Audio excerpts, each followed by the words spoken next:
역대하의 마지막 장면에서 페르시아의 고레스 왕이 선포했던 그 꿈같은 명령이 실제로 어떻게 실현되는지 눈물과 환희가 뒤섞인 재건의 기록인 에스라 이야기를 시작해 볼게요. 에스라는 나라를 잃고 포로로 잡혀갔던 백성들이 70년 만에 드디어 고향 예루살렘으로 돌아오는 제2의 출애굽 이야기예요. 그런데 이 과정이 마냥 꽃길은 아니었습니다. 70년이면 이미 그곳에 터를 잡고 살던 사람들도 있었고 예루살렘은 이미 폐허가 된 상태였거든요. 에스라는 이 거대한 프로젝트를 이끈 두 인물, 스룹바벨과 에스라를 중심으로 이야기가 전개됩니다. 이야기의 전반부는 스룹바벨이 이끄는 1차 귀환자들의 성전 재건 분투기예요. 고향에 돌아온 백성들의 첫 번째 목표는 무너진 하나님의 성전을 다시 세우는 것이었습니다. 드디어 성전의 기초를 놓았을 때 현장은 정말 눈물바다였어요.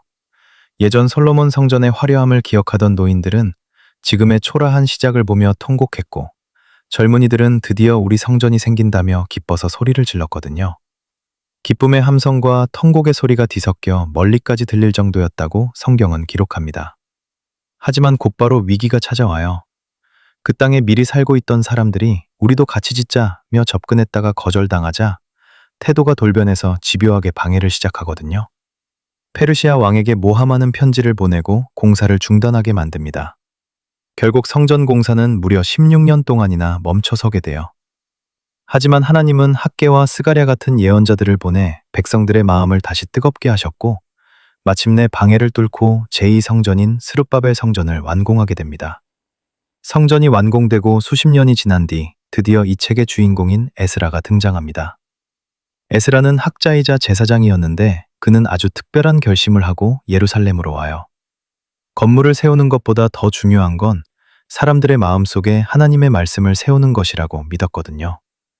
에스라는 포로 생활 중에 자칫 사라질 뻔했던 하나님의 율법을 깊이 연구하고 그것을 백성들에게 가르치기로 결단한 말씀의 전문가였습니다.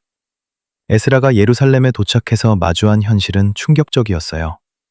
힘들게 돌아온 백성들이 다시 이방인들과 섞여 살며 그들의 우상 숭배 문화를 그대로 받아들이고 있었거든요.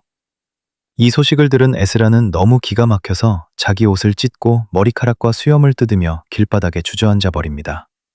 그리고 비가 쏟아지는 광장에 백성들을 모아놓고 처절하게 회개 기도를 드려요. 에스라의 진심 어린 눈물은 백성들의 마음을 움직였습니다.